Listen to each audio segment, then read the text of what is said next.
Psicoflix, episodio 314.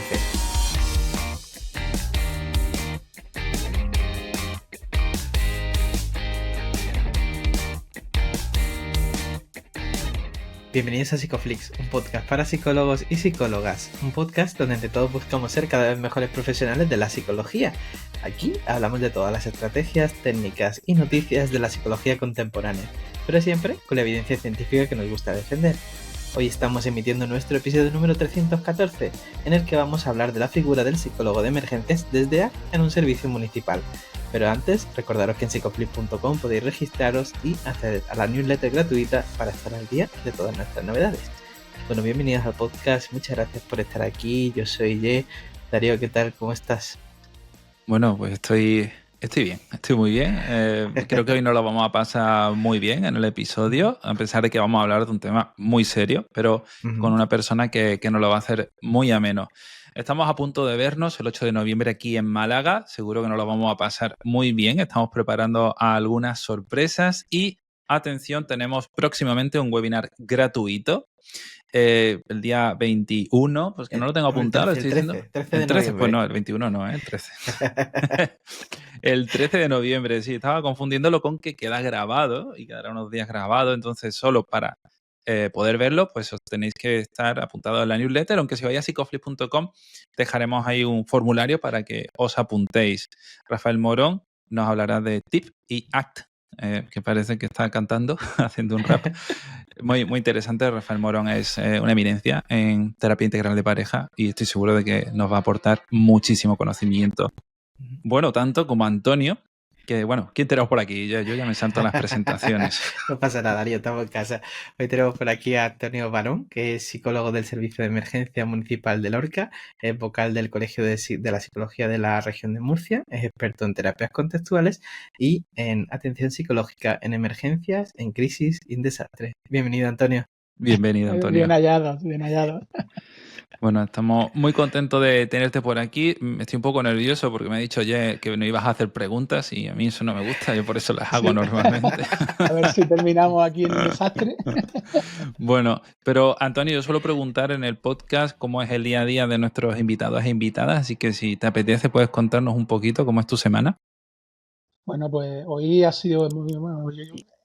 Hemos empezado la semana y la hemos empezado un poco intensa porque tenemos un proceso de selección en marcha que finalizaba hoy con las pruebas psicotécnicas y las entrevistas, por lo que esta mañana pues hemos estado pasando unas cuantas pruebas y luego pues corrigiéndolas para ver quiénes las pasaban y quiénes no. Y bien. Así que hoy así. Y luego por la semana pues trabajo de normalmente, si no pasa nada y está todo en normalidad, trabajo de lunes a viernes de 8 a 3 en el servicio de emergencia y bueno, básicamente el trabajo, un 70% es trabajo en prevención eh, aquello de fomentar la resiliencia en las ciudades y intentamos ser una ciudad resiliente, intentamos que la población sepa cómo actuar ante una situación de emergencia. Esta mañana, bueno, no sé si ya a media mañana o esta tarde ha sido cuando he estado leyendo que el Ayuntamiento de Lorca iba a poner el nombre de la unidad militar de emergencia a una plaza en una rotonda, porque resulta que bueno, Lorca, no sé hasta qué punto, en el artículo ponían que es el único municipio donde la UME ha tenido que intervenir 3 veces, ¿no? La unidad militar de emergencia en situaciones de desastre. Sí es verdad que nos decían que en el consorcio de compensación de seguros, el municipio de España donde más dinero ha tenido que aportar y poner hasta esto fue antes de la Dana en Valencia, yo no sé ahí ya cómo ha quedado, pero el municipio de España donde venía muchísimo dinero del consorcio de compensación era en Lorca. Tuvimos el terremoto, al año siguiente tuvimos unas inundaciones fuertes y luego la tercera vez en la que la UME intervino fue en un incendio forestal también potente que gracias a la intervención pues no quedó en una catástrofe, porque y más por aquí por Murcia que la masa forestal escasea. Qué importante todo el trabajo que hacéis, ¿no? En esa prevención, sobre todo cuando aparecen este tipo de situaciones catastróficas. Y quería, Antonio, que nos contaras por qué tu figura como psicólogo de emergencia es tan particular a nivel municipal, ¿no? ¿Qué pasa ahí para que surja esta figura? Porque no es habitual tampoco. Bueno, ahí hay un poco de historia, ¿vale? Primero, porque hace pues, perfectamente 22, 23 años, eh, entra en el Ayuntamiento de Lorca en Protección Civil, entra una persona bueno, pues se muestra preocupada por la presencia de los psicólogos. Fue cuando empezaban a aparecer en los planes de emergencia la figura del psicólogo de emergencia para atender en la parte psicosocial, que a mí no me gusta nada decir psicosocial, ¿no? O es psicológica o es social. Y, pues bueno, los planes de emergencia lo llaman así. Y, y bueno, pues nos conocimos.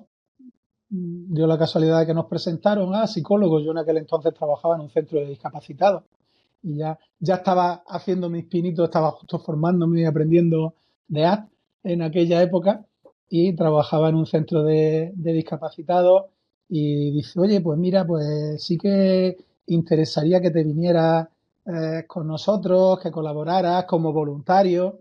eh, ¿eh? Y tal, y bueno, pues decía, oye, pues mira, pues si tengo tiempo, pues sí que podemos intentar hacer cosas y empezar a planificar actividades y cosillas. Y una semana o así, justo después de eso, hubo un accidente con 11 fallecidos en Lorca, una furgoneta de trabajadores que iban al campo en un paso a nivel sin barrera, pues la furgoneta se quedó ahí atrancada en la vía y vino el tren y desgraciadamente fallecieron 11 personas y bueno, pues estuvimos ahí, inmediatamente contactaron conmigo que si ponía en marcha el dispositivo de atención psicológica a los familiares de las víctimas y bueno, llegamos a tener 22 fallecidos en lista. Sabíamos que eran 11 los fallecidos, pero teníamos 22 familias que nos aseguraban que su familiar iba en esa furgoneta. Y es que, pues bueno, era una furgoneta blanca y era una época en que salían trabajadores del campo de madrugada, se montaban en furgonetas y no se sabía dónde iban a trabajar hasta que volvían, por lo que conforme fueron volviendo fuimos eliminando fallecidos de la lista, porque tampoco en aquellos entonces se contactaba con mucha facilidad con la gente a través de móviles. Y bueno, pues a raíz de ahí pues ya contacté también con el Colegio de Psicólogos, con el grupo de intervención en desastres del Colegio de Psicólogos, pasé a formar parte del grupo. Eh, Apareció la posibilidad profesionalmente de integrarme cuando se empezó a formar el Servicio Municipal de Emergencias, que es profesionalizado. Están en Lorca, digamos, que están los bomberos de la comunidad autónoma, hay un consorcio de bomberos que trabajan en el casco, más en el casco urbano.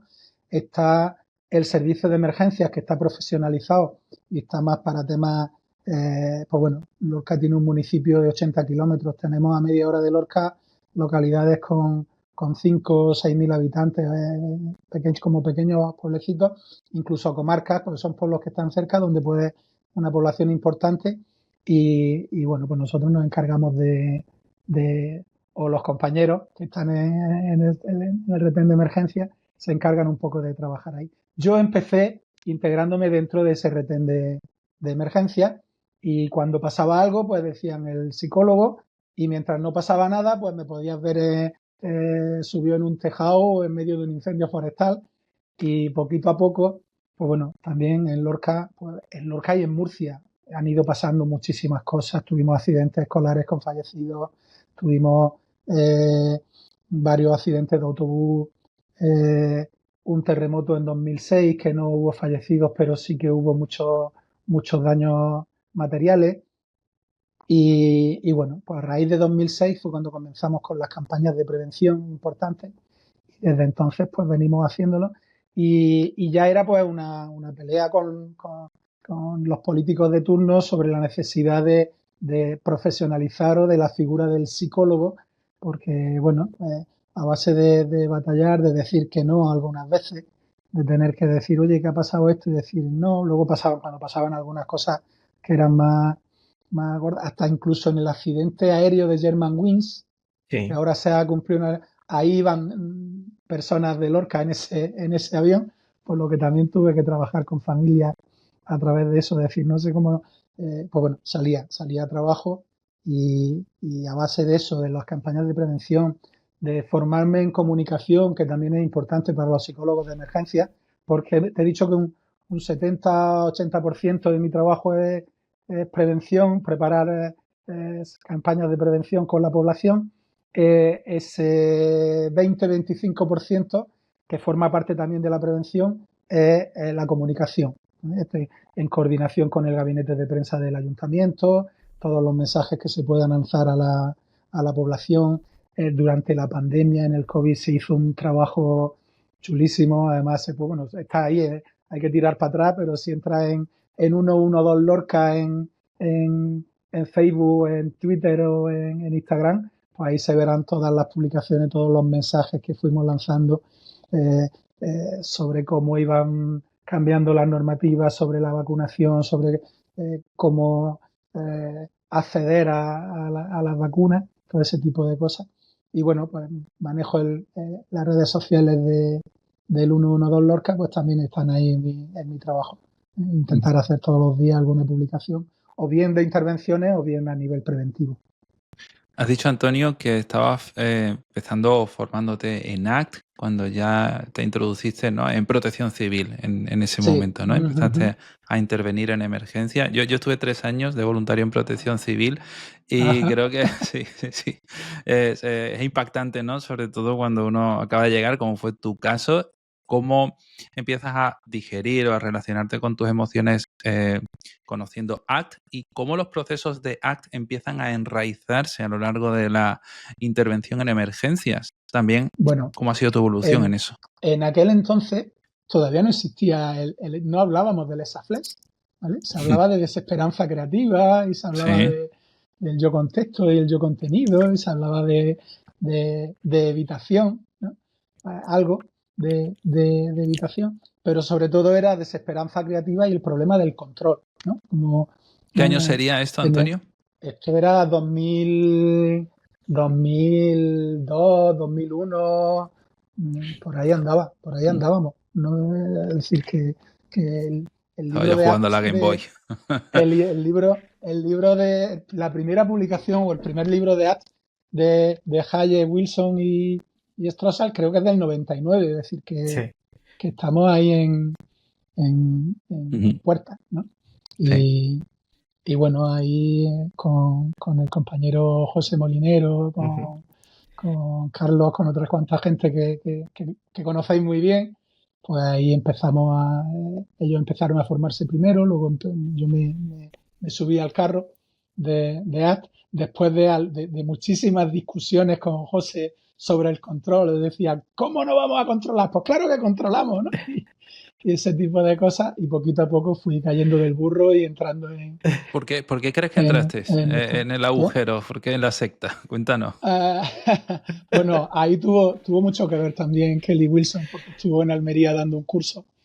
Claro, que Kelly. Y fue también determinante, ¿no? Él, por donde pasa, pues va cambiando la vida de las personas y muchas veces, y es de las cosas más bonitas de nuestra profesión, ¿no? Que formamos parte de la vida de la gente con la que nos vamos cruzando y que en un momento dado pues podemos ayudar a que su vida sea más bonita y tenga más sentido, ¿no? Y bueno, yo en esa situación, siempre mis características o mis rasgos o el como yo he sido, mi historia, también ha guardado muchísima relación con ACT. Es decir, yo era o siempre he sido muy de aceptar el que me tengo que sentir así, de dirigirme hacia lo que importa, de seguir adelante. También en casa, tanto pues, mi padre y mi madre pues, han sido unas personas súper resilientes, nunca los he visto ponerse a evitar o ponerse... Y bueno, pues digamos que se juntan el hambre con las ganas de comer. Cuando me encuentro que yo soy una persona y que de unas determinadas características y que la filosofía que viene en ATI concuerda mucho conmigo, pues funciona bien. Y bien, pues, yo en este accidente, si te digo lo que hice cuando me dicen incorpórate a atender a los familiares y vi que iba a tener esa carga emocional pues me hice una exposición importante a esa carga emocional. Me fui al lugar del accidente y me di una vuelta por donde estaban las víctimas, por donde estaban trabajando en, bueno, no vamos a entrar en esa situación, pero quise decir, oye, quiero hacerme una idea de lo que ha pasado para poder contar, para poder dar la mejor información posible a los familiares. También tengo que decir que no tenía ni idea de psicología de emergencia, que yo trabajaba en temas de discapacidad, entonces fue como tirarme a una piscina sin saber si había agua o no había agua a la hora de caer, ¿no?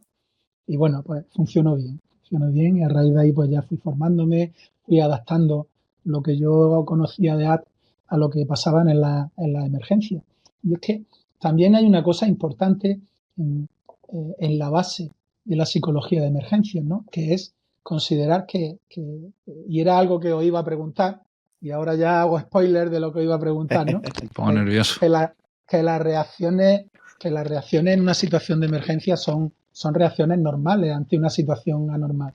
Y eso de que, y a mí me encantaba, ¿no? Es decir, la única parte en la psicología donde se considera que es normal, que no hay que poner diagnósticos, que no hay que poner etiquetas, que son funciones de conducta y que es intentar adaptarse a esa situación en la que te encuentras de golpe, de repente, sin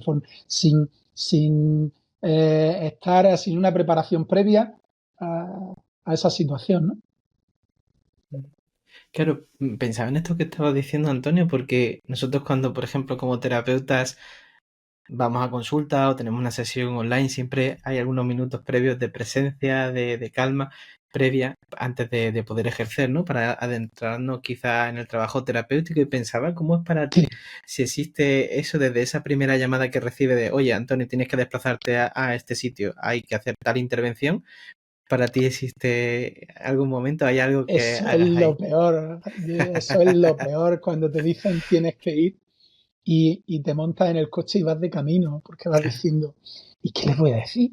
Claro. ¿Y qué me voy a encontrar? ¿Y y además en situaciones, algunas veces situaciones que sabes que va a hacer mucho daño, porque dices que les voy a dar una noticia a una persona que no tiene ni idea de que había un accidente y de que ha fallecido su hija, ¿no? Es decir, y voy a llegar yo allí de golpe y porrazo, le voy a decir que a su hija ha fallecido y cómo lo voy a hacer y cómo vas en el coche ahí con todo eso, pues bueno, pues, te observas, te ves y confías. Confías, también es verdad que son muchos años que estás ahí. Entonces llega, como José suele decir mucho, lleva una mochila con muchísimas herramientas y eh, con mucha capacidad, ¿no? De enfrentarte a la situación. No puedes hacerte una idea de qué es lo que le vas a decir, pero luego te encuentras otro contexto totalmente distinto donde lo que habías pensado que ibas a decir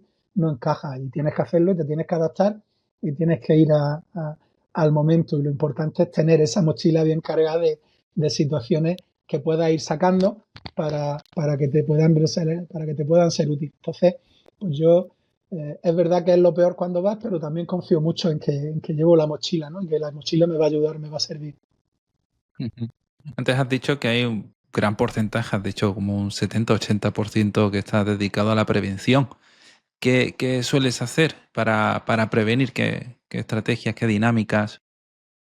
Bien, ahí jugamos un poquito con la diferencia entre la regla y la experiencia. Entonces, a la hora de trabajar en prevención, también jugamos un poquito con ARP. No funciona o no sirve de mucho que llegue a un centro escolar o a una asociación de vecinos para decirles que se metan debajo de una mesa si hay un terremoto, ¿no? Entonces, planteamos dinámicas, también se da un poquito de información, ¿no? Explicar un poquito en qué consisten los terremotos, en qué consisten los avisos, lo de los niveles de emergencia, cuando es el nivel 1, el nivel 2, todo ese tipo de cosas que en Valencia pues nos familiarizamos todos con esa terminología y luego pues participar un poco en buscar soluciones, de forma que vayan dando en esas sesiones, vayan surgiendo esas reglas de qué es lo que se puede, qué es lo que se puede hacer, cómo hay que actuar, en qué momento hacer caso a lo que se le dice desde los servicios oficiales, a las recomendaciones, todo ese tipo de cosas, ¿no? Normalmente es bastante más fácil con los niños que con los adultos, porque los adultos ya tienen sus reglas también ahí. eh, y bueno, cambiar las reglas sabemos que es muy difícil, ¿no? Pero bueno, intentamos trabajar desde ese punto de vista. Y yo creo que es mm, una forma bonita de trabajarlo y eficaz. Ujú. Conforme nos ibas contando, iba pensando en el uso del lenguaje. ¿Qué haces? Porque entiendo que no es lo mismo utilizar un lenguaje en el centro de una ciudad que utilizarlo en la periferia. Y pensaba cuáles son esas adaptaciones o cómo es tu lenguaje adaptado desde a distintos tipos de poblaciones, porque tu trabajo así también lo requiere y me gustaría que nos cuentes, ¿no? Cómo adaptas incluso Ajá. las propias metáforas en ciertos Bueno, contextos. cuando hay que utilizar algunas metáforas, que sí es verdad que en emergencias pues sí que hay algunas metáforas que considero que son importantes, ¿no? Aunque estén ahí en la mochila, sabes que las tienes que sacar tarde o temprano para que un poco funcionen, ¿no? Y tiene una metáfora importante, puede ser la del campo de hoyo. Pero fíjate que en emergencia, cuando utilizábamos esa metáfora en los inicios de ACT, que era en eso de la desesperanza creativa, ¿no? Como intentando hacer ver a la persona que, que la pala no es para ella y que lleva todo mucho tiempo utilizando la pala y que tiene que intentar dejar de utilizar la pala, en emergencia te encuentras con que la persona habrá utilizado la pala en mil cosas, pero esta situación es nueva. Y entonces la metáfora la enfoca a que no coja la pala. Es decir, vamos a tener muchas ganas de buscar una pala y de cogerla y sirve, va más enfocada al futuro más que centrada en el pasado.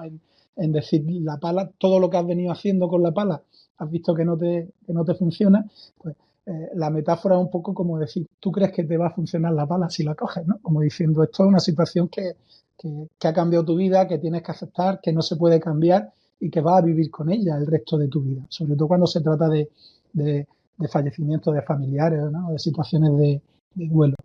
Y bueno, pues intentar adaptarla pues bueno, si estás en el campo, pues relativamente más fácil, estamos en el bancal, estamos en, entre los olivos, entre los frutales, o entre aquí las tomateras o los invernaderos. Y luego, pues también un poco la de que otra es muy importante distinguir, ¿no? El sufrimiento limpio del sucio, ¿no? Es decir, cuando podemos añadir sufrimiento al sufrimiento y ahí pues sí que te va, normalmente pues suele utilizar su comida favorita o la comida que odia, ¿no? En un momento dado, pues decir, oye, pues imagínate que tienes una olla de garbanzos y que no tienes, odias los garbanzos y no tienes más remedio que comerte esta olla de garbanzos, que es la situación que te ha tocado. Y tú puedes pues, intentar hacer varias cosas, ¿no? Te puedes comer la olla, eh, puedes intentar evitar la olla, pero por mucho que hagas la olla siempre va contigo. Y en un momento dado puedes echarle más garbanzos a la olla. Es decir, y empezar a añadir garbanzos dentro de la olla cada vez que, porque no me di cuenta, en una situación que de duelo por suicidio, por ejemplo, que es una de las en las que más últimamente más hemos tenido que intervenir, desgraciadamente, y las más difíciles. Son las más difíciles, incluso a ellos mismos, esos familiares, que dicen, es que si hubiese sido un accidente, si hubiera muerto en un accidente, hubiera muerto en otra situación, no sería tan doloroso como perder a una persona por un suicidio, ¿no? Y el por qué no nos hemos dado cuenta, qué hemos hecho mal, que buscarse ese sentimiento de culpa. Y bueno, y ahí pues trabaja un poquito con eso de los garbanzos, ¿no? Es decir, estás echándole más puñado de garbanzos a la olla que te tienes que comer y que tienes que hacer la digestión además de los garbanzos, ¿no? Son, bueno, ejemplos de intentar Sí. adaptar las metáforas a la situación. Luego muchas veces, pues, por su profesión, a lo que se dedican, pues intentan llevar las metáforas a alguna situación en su trabajo, en su, no sé. Ya te digo que muchas veces surgen en el momento. Si tú me dices ahora hazlo, pues seguramente seas incapaz de hacerlo. Tiene que ser difícil. Estaba pensando, Antonio, que antes bromeábamos sobre lo del cometa Atlas. Vamos a tocar madera y esperemos que los extraterrestres no nos hayan invadido, pero Bueno, pensaba porque cuando la pandemia, yo recuerdo cómo eran mis sensaciones. Era bueno, no creo, ¿no? Porque claro, vivimos la época del bulo, ves que hay mucha gente hablando y cuando tú, por ejemplo, escuchas, oye, que hay un incendio, una parte de ti dice, no, seguro que no es para tanto, por protegerte, por los motivos que sean, ¿no? Entonces, la experiencia directa no te está diciendo que esté pasando nada, pero hay una fuente, una autoridad que te está dando reglas que están luchando contra tu propia experiencia. Me parece un trabajo complicadísimo para que desde la prevención enseñemos que a lo mejor tu experiencia en este caso no es la primera fuente de conocimiento y tengas que hacer caso a reglas de una autoridad en este caso.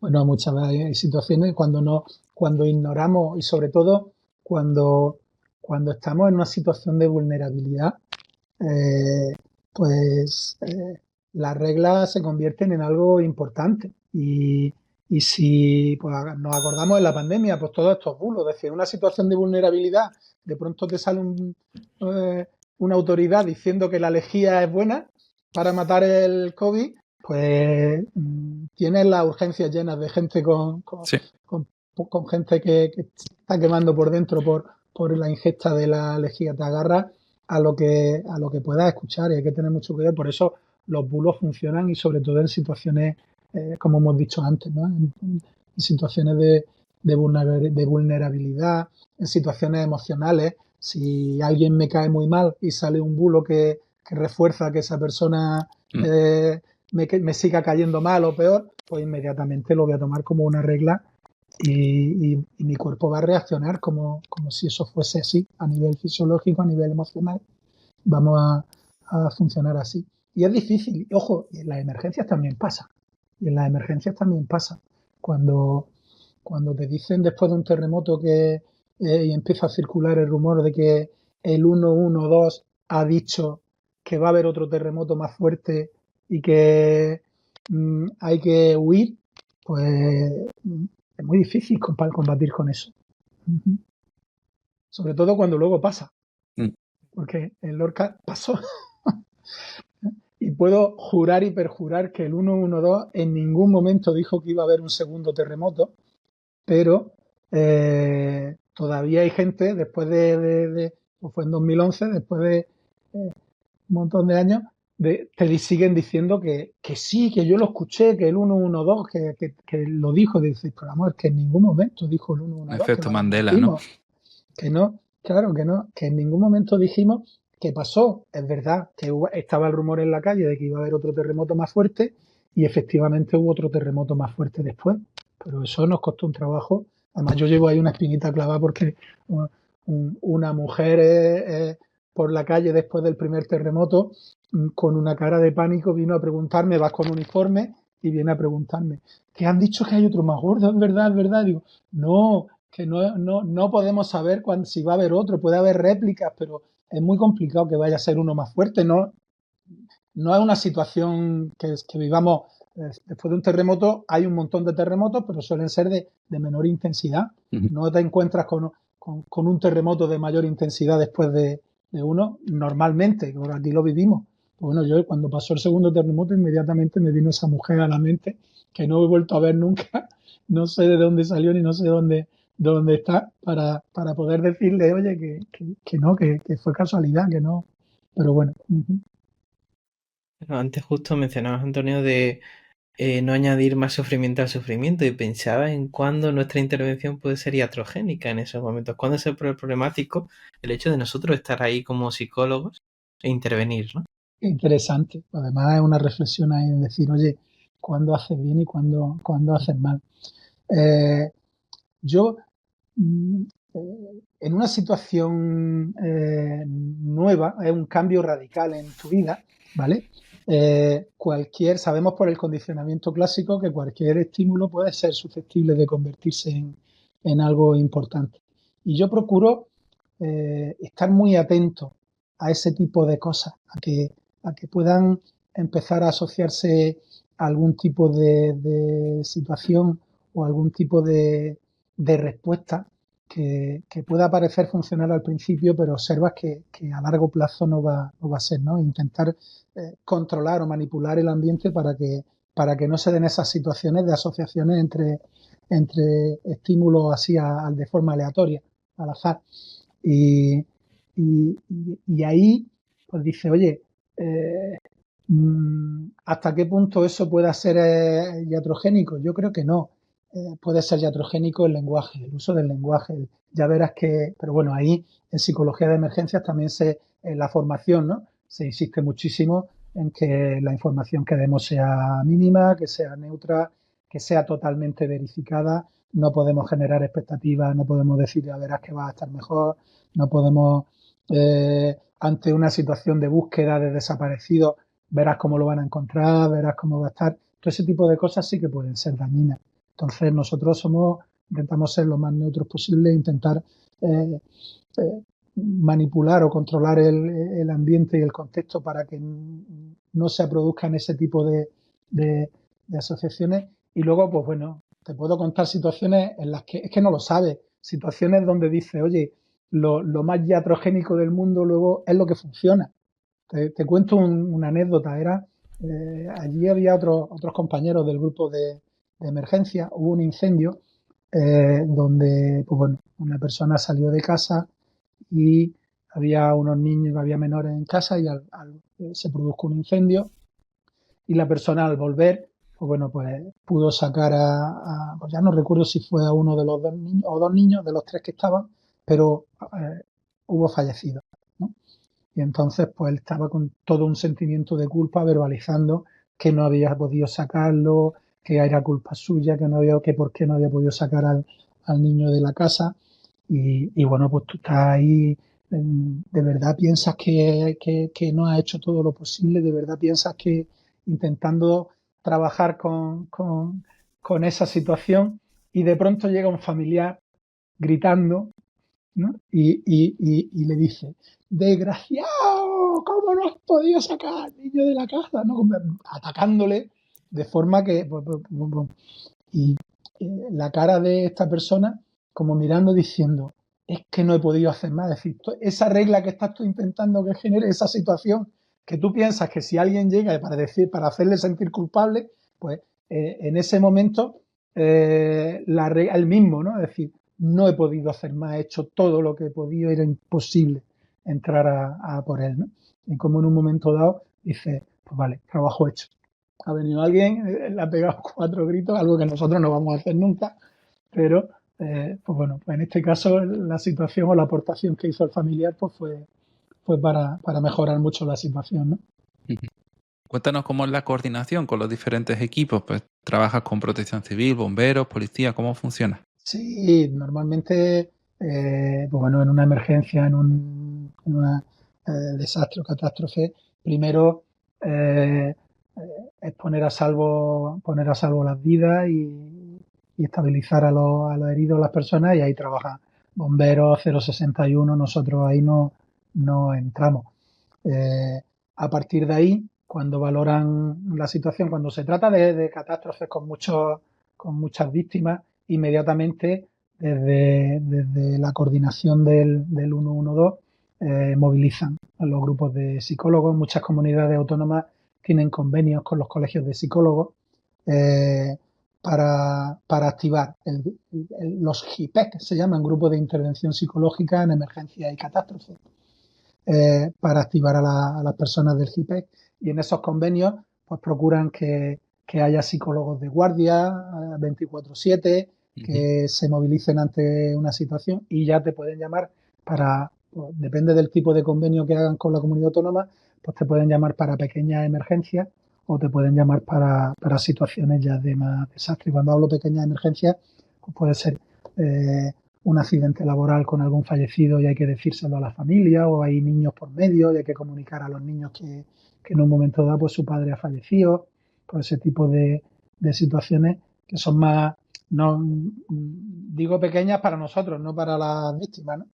¿Cómo Pero funciona que eso, son, Antonio? ¿Los turnos de emergencia? ¿Hay una persona que está siempre en bueno, activo pues por si acaso? cada colegio tiene sus protocolos. Normalmente, pues pueden ser guardias, si puede ser guardias semanales. Las personas, lamentablemente, no hay profesionales, Me eh, imagino. salvo en grandes municipios, Madrid, Barcelona, no sé si Valencia, creo que en Bilbao, que los servicios de emergencias tienen ya psicólogos en las instalaciones, en las bases, hay psicólogos haciendo turnos de guardia físicamente, y son profesionales de eso.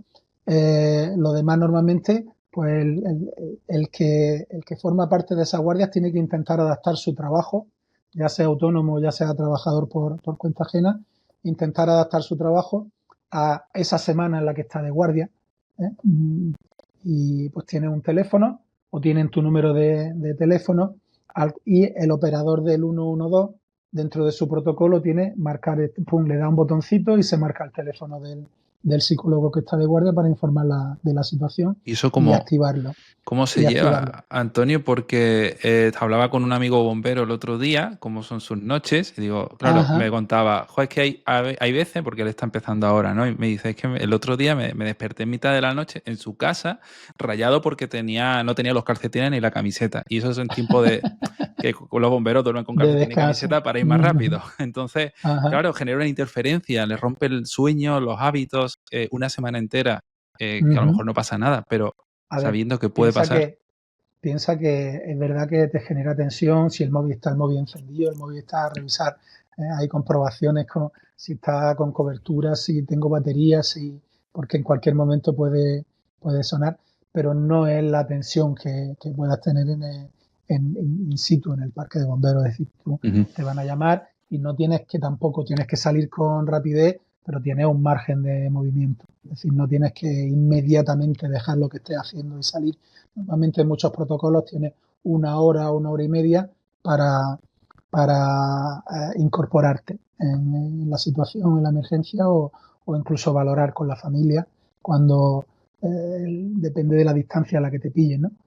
Si vas ahí antes o vas después, no requiere esa inmediatez, salvo que sea algo más gordo que pueda requerir esa activación, y que además esa persona de guardia pues es la que va a coger el teléfono, pero está todo el grupo detrás, ¿no? Entonces esa persona inmediatamente va a empezar a llamar a compañeros, va a empezar a movilizar quién está disponible, quién no está disponible, quién puede ir, quién está más cerca. Si a mí me llaman y estoy a 50 minutos de la localidad donde ha pasado algo y sé que hay un compañero que vive a 10 minutos, pues voy a intentar contactar con el compañero a ver si puede ir él, y va a estar mucho antes que yo allí. Es decir, que la guardia es para que haya una persona que coja el teléfono para la movilización. Si esa persona depende de los protocolos, en el protocolo nuestro, pues si esa persona no encuentra compañeros, el que está de guardia tiene que estar preparado para, tarde más o tarde menos, ir a atender esa incidencia. La activación, pues normalmente cuando es una gran catástrofe, directamente el jefe de operaciones, desde el 112, activa el grupo de psicólogos. Cuando son cosas más puntuales, pues normalmente Policía Local, Guardia Civil, Policía Nacional o los servicios sanitarios. En Murcia el 061, pues los que dicen, oye, hemos atendido esta situación, ha habido un atropello, han atropellado a un niño, la familia está muy mal, si es posible que venga un psicólogo. Además, nosotros también nos gusta que ellos ofrezcan, es decir, antes de pedir el psicólogo, contacta con la familia y les pregúntales, ¿quieres que venga un psicólogo a trabajar con la familia? Y en un momento dado, pues si la respuesta es afirmativa, pues inmediatamente nos moviliza. A mí me gusta por tranquilidad y por seguridad, y salvo que sea una emergencia grande, en cosas de familia, que la familia sepa que va al psicólogo y que hayan dado el consentimiento, o al menos alguien de la familia, aunque no sean directamente los afectados o los más cercanos a la persona que en un momento dado puede haber sufrido o haya que dar la información, pero que familiares cercanos pues digan, oye, sí, que venga y empezamos a que pueda, si puede ayudar en algo. Saben que hablábamos del trabajo con los afectados, pero si le damos la vuelta, ¿no? El trabajo con los intervinientes, cómo esa intervención psicológica con las personas que intervienen precisamente en estas situaciones, que entiendo que también es más complicado. Bueno, cada vez están más abiertos, ¿no? Los bomberos, al principio, cuando empezábamos, me acuerdo que incluso preguntaba y se reían, ¿no? Diciendo, ¿dónde va el psicólogo aquí a nosotros, ¿no? Ahí en plan, el síndrome de John Wayne, ¿no? Que se llama, ¿no? El, primero porque me creo tan eh, mm, eh, tan preparado, tan inmune ante la situación, que no tomo en cuenta los riesgos que voy a correr y a veces, pues, o por no calcular bien los riesgos, pues puede terminar en una desgracia con los intervinientes, ¿no? Pensando, no, esto, a mí no me va a pasar esto, a mí no me va a pillar esta situación, o yo no me voy a caer andando por un muro, o no me voy a tener, es decir, a mí no me va a pasar.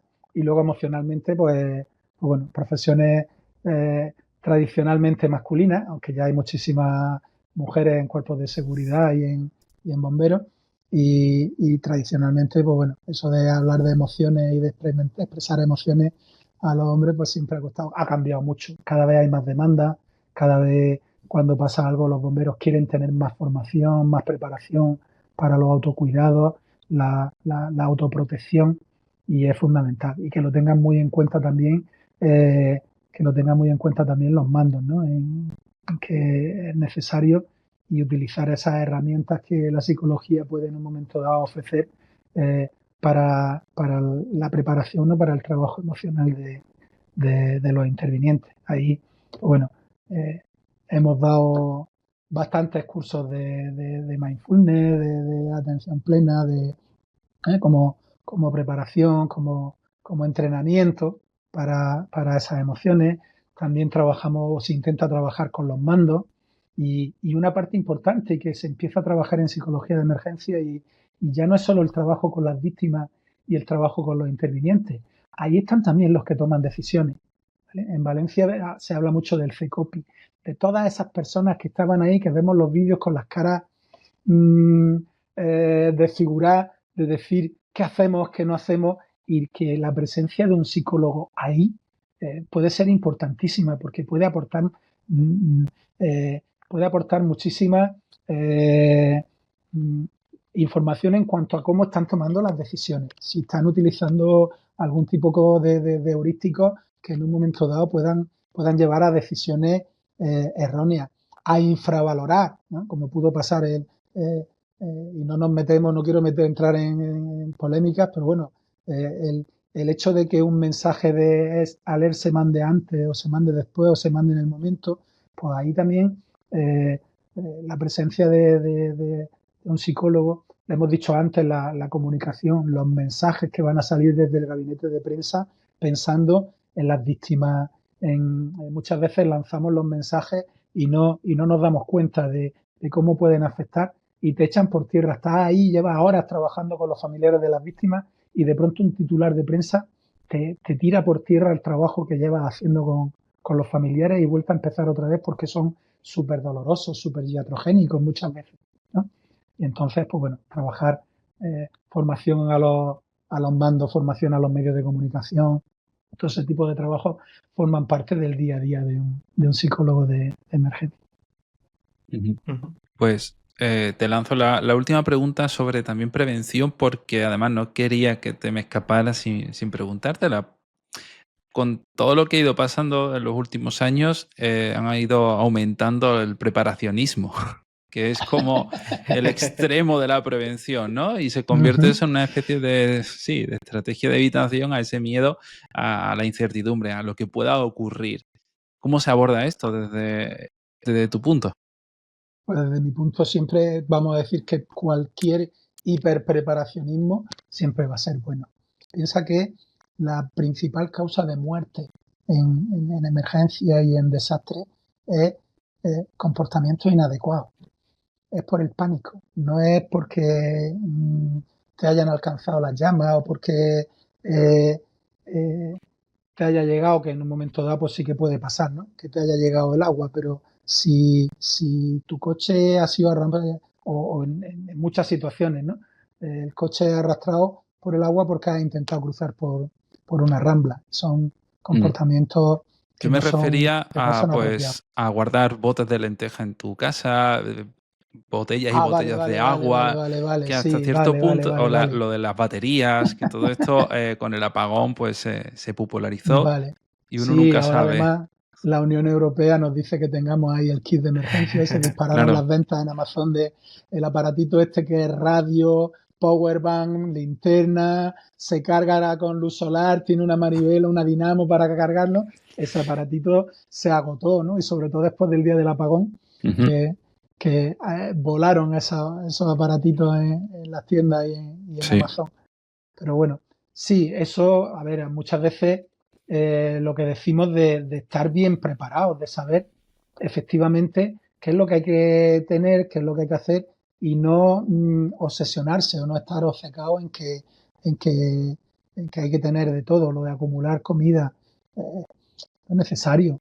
Normalmente llegan las ayudas, normalmente enseguida. Es verdad que, pues bueno, tener para 24 horas, para un día, sí que es verdad que hay cosas que son importantes, que hay que tener, ¿vale? Lo de tener ese bolsito, esa mochilita de X de emergencia justo al lado de la puerta de casa por si hay que salir corriendo, está bien, ¿no? Tener algunas barritas energéticas, tener alguna botella de agua ahí preparada y sobre todo las personas que toman alguna medicación, tener unas cuantas dosis de medicaciones importantes que dice, oye, no puedo esperar, tener en esa mochila, pues bueno, esa radio con pilas para estar informado de lo que pueda pasar y pues un poquito de agua, algo de comida, pero no acumular. Tú no vas a estar encerrado en tu casa con los kilos de harina, con paquetes de papel higiénico, salvo que venga una pandemia y no pueda salir. Pero bueno, y tampoco porque en un momento dado, cuando vimos la pandemia, la única excusa para salir era para ir a comprar las lentejas, ¿no? Qué importante, ¿no? Estos mensajes que has ido transmitiendo a lo largo del episodio. Estamos llegando casi al final del episodio, Antonio. Ajá. Y sé que mucho de esto que nos has compartido hoy sí que pues está de manera formal, incluso en el Colegio Oficial de Psicólogos de Murcia, pues hace mucha labor en este sentido y me gustaría que nos cuentes un poco sobre esto, porque para dónde pueden encontrar pues todo lo que tú haces. Bueno, desde hace unos meses formo parte de la Junta Directiva como vocal de emergencia y también en el área de psicología ambiental.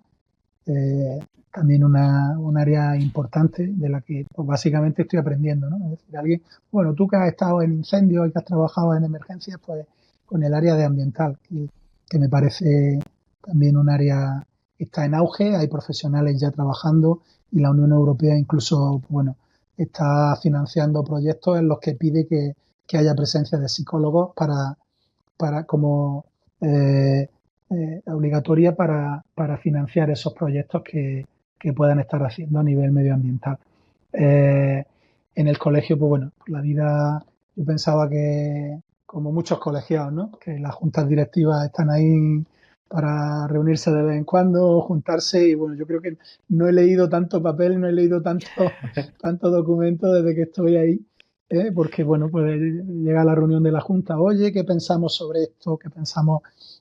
Hay que pronunciarse sobre alguna situación, algunas demandas que hacen otros colegios a nivel institucional, todo ese tipo de cosas, pues hay bastante trabajo.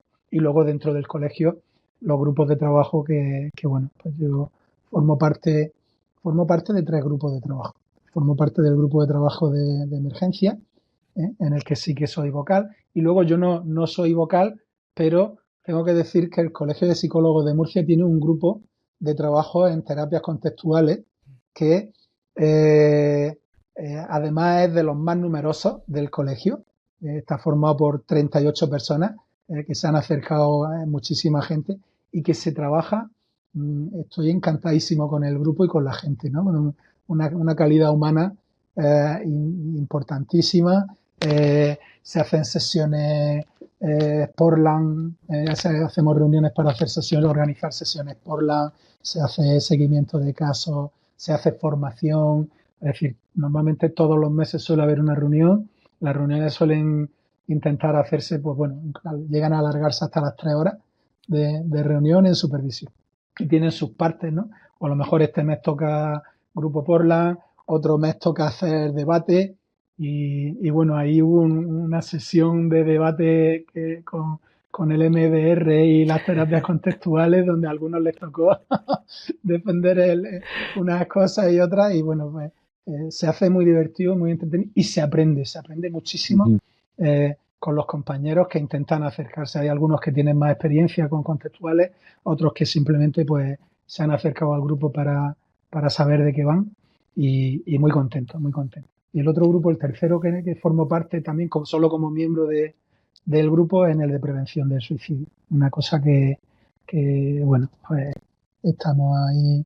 La sociedad necesita un poco de trabajo, entonces necesita que se hable, que no resulte, que se desestigmatice el suicidio y ahí estamos también trabajando desde el Colegio de Psicólogos intentando aportar el granito de arena.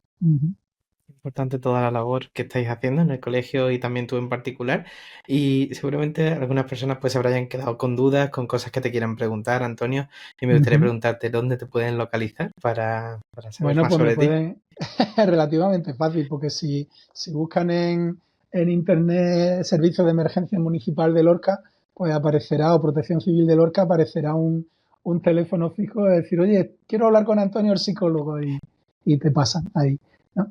Y luego pues hay una dirección, tengo una dirección de correo que es antonio.barón@emergenciaslorca.es y ahí también pueden intentar contactar con eso. También decir, oye, he mencionado solo los grupos del Colegio de Psicólogos, donde yo más o menos estoy, pero hay infinidad de grupos. Hay grupos de trabajo de psicología social, de psicología educativa, de adicciones. Pues, digamos que básicamente todas las áreas de la psicología o todos los profesionales de la psicología pues intentan tener su grupo de trabajo en el Colegio de Psicólogos, y además está abierto a que cualquier persona, cuando quiera, se junten 4 o 5 compañeros colegiados que quieran formar un grupo de lo que quieran hacer que tenga relación con la psicología y cierta evidencia científica para ponerse a trabajar en ese grupo de hacer, o para crear ese grupo de trabajo.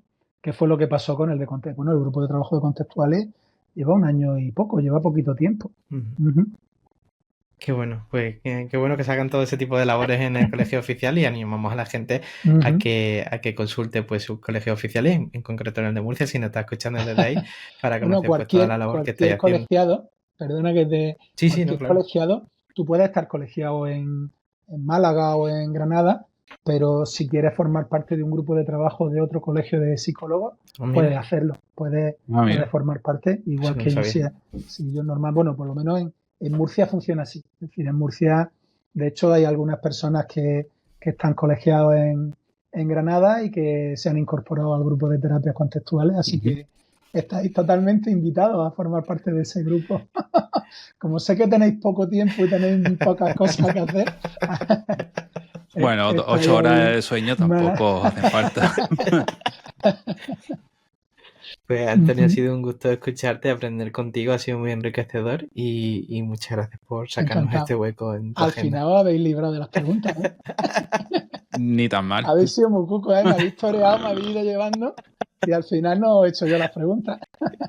Para otro episodio, lo dejamos para otro. Muy bien, muy bien. Eso siempre es bueno, que se queden cosas en el tintero. Muchas gracias, Antonio, por estar aquí, y nos vemos en la próxima. Un placer y encantado, y muchas gracias a vosotros por la invitación. Muchas gracias, Antonio. Y muchas gracias a ti que estás escuchando este episodio. Si te ha gustado, recuerda suscribirte en cualquier red social donde nos estés escuchando, porque la semana que viene pues tendremos una mesa de maternidad con Alicia y con Emma Rodríguez, que será también muy interesante, así que os animamos también a estar atentos. Y nada, rápidamente recordaros que tenéis el webinar gratuito disponible ya en nuestra web, y también las últimas entradas en el evento de Málaga del día 8 de noviembre, que estamos pues a unos poquitos días ya del evento. Y nada más, que nos vemos el próximo jueves a las 8 de la tarde con un nuevo episodio aquí en psicoflix.com, en Spotify, en iTunes, en iVoox y en YouTube. Hasta luego. Hasta luego.